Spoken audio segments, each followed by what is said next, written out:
దేవుని నామమునకు మహిమ కలుగునుగాక. మీకు నా ఉదయకాలపు శుభములు తెలియజేస్తూ ఉన్నాను. మార్చి 11వ తేదీ 2026 సంవత్సరము బుధవారము. ఈరోజు వాక్యము లూకాసు వార్త 19వ అధ్యాయము 10వ వచనము. నశించిన దానిని వెదకి రక్షించుటకు మనుష్య కుమారుడు వచ్చెనని అతనితో చెప్పాను.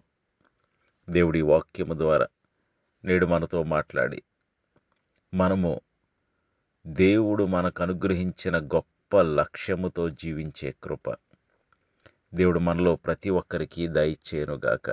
ఆమేన్. యేసు క్రీస్తు ప్రభువారు ఈ లోకంలో జన్మించినది గొప్ప లక్ష్యముతో. ఇక్కడ జక్కయ్య గృహాన్ని దర్శించిన యేసు క్రీస్తు ప్రభువారు జక్కయ్యతో మాట్లాడిన చివరి మాటలు ఇవి. యేసు ఎవరో చూడగోరి మేడి చెట్టెక్కిన జక్కయ్య దగ్గరకు యేసయ్య వచ్చి కనులెత్తి చూచి, జక్కయ్య త్వరగా దిగుము, నేడు నేను నీ ఇంట ఉండవలసి ఉన్నదని చెప్పారు. ఆ మాటతో ఎంతో సంబరపడిన జక్కయ్య, ఎందుకంటే అసలు యేసు ఎవరో చూడాలని దూరం నుండి చూస్తే చాలు అనుకున్నాడు జక్కయ్య.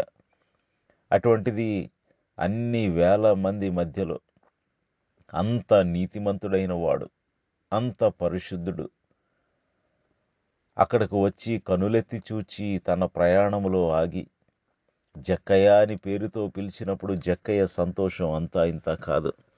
అతడెంతో సంతోషంతో ప్రభువును తన ఇంట చేర్చుకున్నాడు. ప్రభువు చూపిన ప్రేమ, ఆయన మాట్లాడిన మాటలు, ఆయన కురిపించిన కృప జక్కయ్య జీవితంలో గొప్ప మార్పు తీసుకుని వచ్చింది. ప్రేమతో ప్రభువు జక్కయ్యను జయించారు. జక్కయ్య అన్నాడు, ప్రభువా, నా ఆస్తి అమ్మి బీదలకిస్తాను, ఎవరి యొద్ద అయినా అన్యాయంగా తీసుకుంటే 4 చెల్లిస్తాను అని అన్నాడు. అప్పటి వరకు ధనములోనే తన సంతోషం ఉందని, ధనార్జనే తన జీవిత లక్ష్యమని, అంతకు మించి మానవ జీవితానికి అవసరమైనది ఏదీ లేదని అనుకున్న జక్కయ్య కొద్ది నిమిషాలు ప్రభువుతో గడిపేసరికి అతని జీవిత లక్ష్యం మారిపోయింది. అసలైన జీవిత లక్ష్యం ఏమిటో అర్థమైంది. నిజమైన సంతోషం ఏమిటో అర్థమైంది. నిత్య సంతోషం అంటే ఏమిటో అతనికి అర్థమైంది. అప్పుడు ప్రభు అన్నారు, ఇతడును అబ్రహాము కుమారుడే అని. చూడండి, అందరూ కూడా పాపి అయిన మనుష్యుడు అని జక్కయ్యపై ముద్ర వేస్తూ ఉంటే, ప్రభు అయిన యేసు మాత్రము, ప్రియ సహోదరుడా సహోదరి, మనుషులు నీ గురించి ఏమనుకుంటున్నా అది అంత ప్రాముఖ్యం కాదు, కానీ దేవుడు నీ గురించి ఏమనుకుంటున్నాడో అది ప్రాముఖ్యము. ఈరోజు మంచి అన్నవారు రేపు చెడ్డనవచ్చు, ఈరోజు చెడ్డన్నవారు రేపు మంచి అనవచ్చు. మనుషులు ఎటు పడితే అటు మాట్లాడతారు. అవసరాల కొద్దీ, పరిస్థితుల కొద్దీ వారి మాటలు, మనసులు మారిపోతూ ఉంటాయి.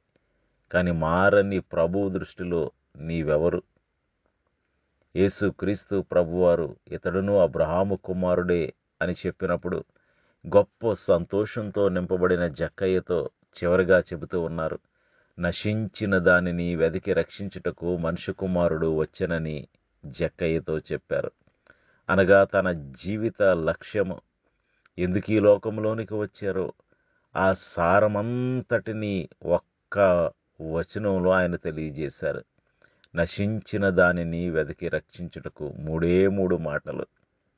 ప్రియ సహోదరుడా సహోదరి, ప్రభు అయిన యేసు ఈ లోకంలో గొప్ప లక్ష్యముతో బ్రతికారు. లక్ష్యము లేని జీవితము చుక్కాని లేని నావ వంటిది అన్నాడు ఒక ఫిలాసఫర్.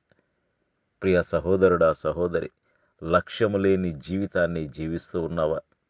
ప్రభు అయిన యేసును మనం చూచినట్లయితే, గమనించినట్లయితే, ఆయన తన జీవిత కాలంలో ఎక్కడికి ప్రయాణము చేసినా, అనగా ఆయన పరిచర్య చేస్తూ మరి ఉత్తర భాగమైన గలిలయలో, ఆ గలిలయలోని నజరేతుకు వెళ్ళిన, కపెర్నహూమునకు వెళ్ళిన, కానాకు వెళ్ళిన, గలిలయ సముద్రమునొద్దకు వెళ్ళిన, బెత్సయిదా కొరాజీనాకు వెళ్ళిన, అదేవిధంగా మౌంట్ ఆఫ్ ట్రాన్స్ఫిగరేషన్ అనగా రూపాంతరపు కొండపైకి ఎక్కిన, అనగా తాబోరు కొండపైకి ఎక్కిన ఆయన ఏం చేసిన పరిచర్యలో భాగముగానే చేశారు.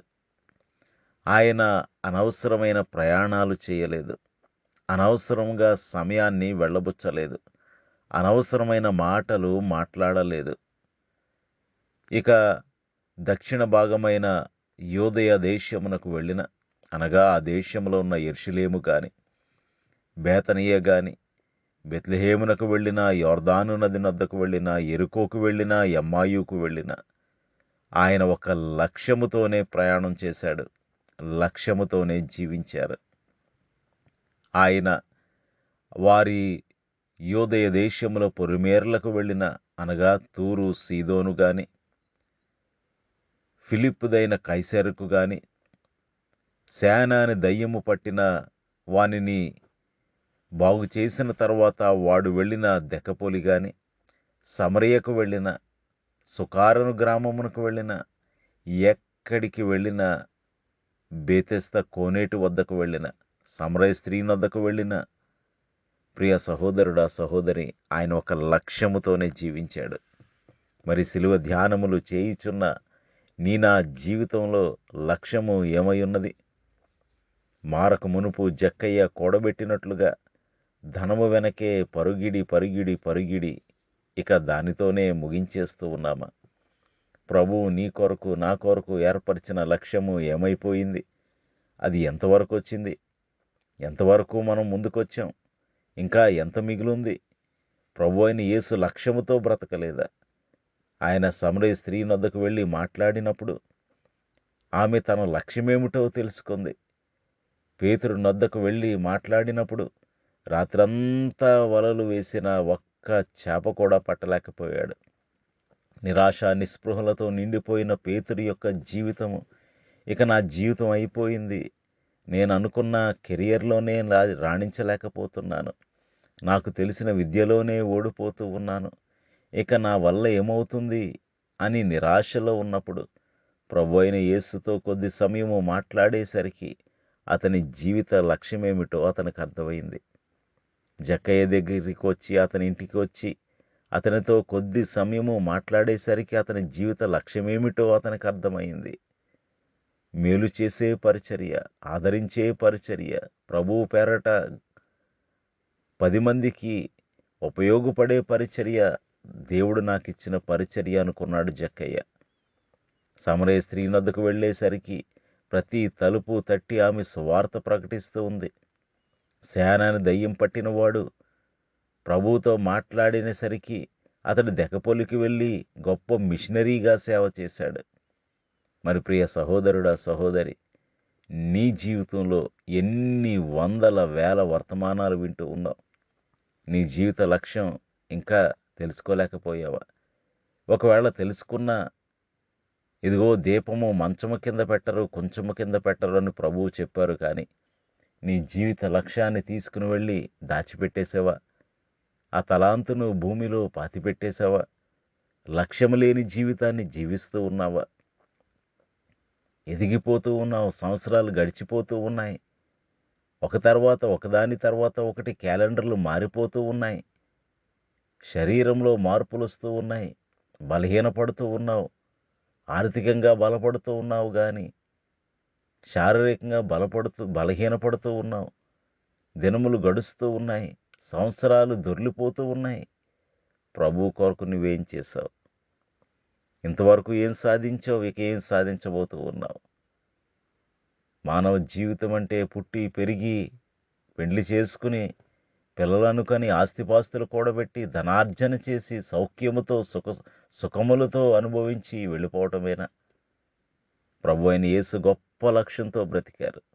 మరి ఆయనను వెంబడిస్తున్న నీవు నేను, ఆయన సిలువను ధ్యానిస్తున్న నీవు నేను ఎటువంటి లక్ష్యము కలిగి జీవిస్తూ ఉన్నాం? క్రైస్తవుడు లక్ష్యముతో జీవించాలి. క్రైస్తవుడు దేవుడిచ్చిన దర్శనంతో జీవించాలి.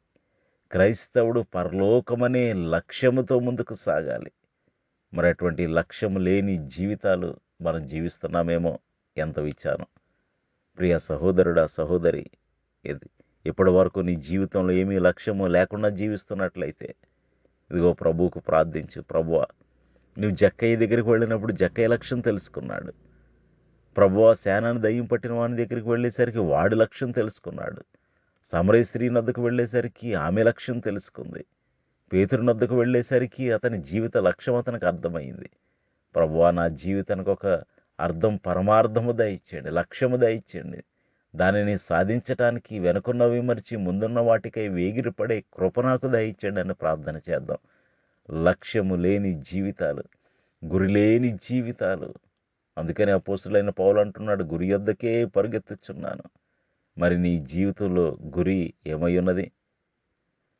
ప్రార్థన చేసుకుందాం. సర్వోన్నతుడును సర్వశక్తివంతుడు అయిన మా ప్రియ పరలోకపు తండ్రి, జీవం గలదేవ, ప్రభు అయిన యేసు గొప్ప లక్ష్యంతో ఈ లోకంలో బ్రతికారు. ప్రభువా, చాలామంది క్రైస్తవులు ఏదో నమ్మారంటే నమ్మారు, నీ సన్నిధికి వస్తున్నారు, వెళ్తున్నారంటే వచ్చి వెళ్తున్నారు, కానీ లక్ష్యము లేని జీవితాలు. ప్రభువా, ధనార్జనే లక్ష్యముగా, ఆస్తిపాస్తులే లక్ష్యముగా, వస్తువాహనాలే లక్ష్యముగా, సుఖశాంతులే, సౌఖ్యములే, భోగభాగ్యములే లక్ష్యముగా బ్రతుకుతూ ఉన్నారు. ఎంత విచారం నాయన. కొద్ది సమయము నీతో మాట్లాడిన జక్కయ్యకు తన లక్ష్యమేంటో అర్థమైంది. నీ లక్ష్యాన్ని ఆయనకు తెలియజేశారు. ప్రభు, అదే ప్రేమతో జక్కయ్య ముందుకు సాగిపోయాడు. కొద్ది సమయం నీతో మాట్లాడిన సమరయ స్త్రీ తన లక్ష్యమేమిటో ఆమెకు అర్థమైంది, సువార్థికురాలయ్యింది. చివరికి సేనని దయ్యం పట్టినవాడు కూడా దెకపొలికి వెళ్ళి గొప్ప మిషనరీగా పనిచేశాడు. ప్రభువా, ఇన్ని వందల వేల వర్తమానాలు వింటున్న మేము లక్ష్యము లేని బ్రతుకులు బ్రతుకుతున్నామేమో. ప్రభువా, మమ్మలను క్షమించండి. నిత్యమైనది, శాశ్వతమైన లక్ష్యముతో బ్రతికే కృప మాలో ప్రతి ఒక్కరికి దయచేయండి. ప్రభువా, ఈ రోజంతా నీ కృపా కాపుదల, కనికరము, కటాక్షము మాతో ఉంచి నీ కృపలతో నింపి నడిపించి వరదిల్ల చేయమని యేసునామములో స్తుతించి వినయముగా వేడుకొనుచున్నాము తండ్రి. ఆమేన్. మీ అందరికీ నా వందనములు. ప్రభు పరిచర్యలో మీ సహోదరుడు దిలీప్ బాబు.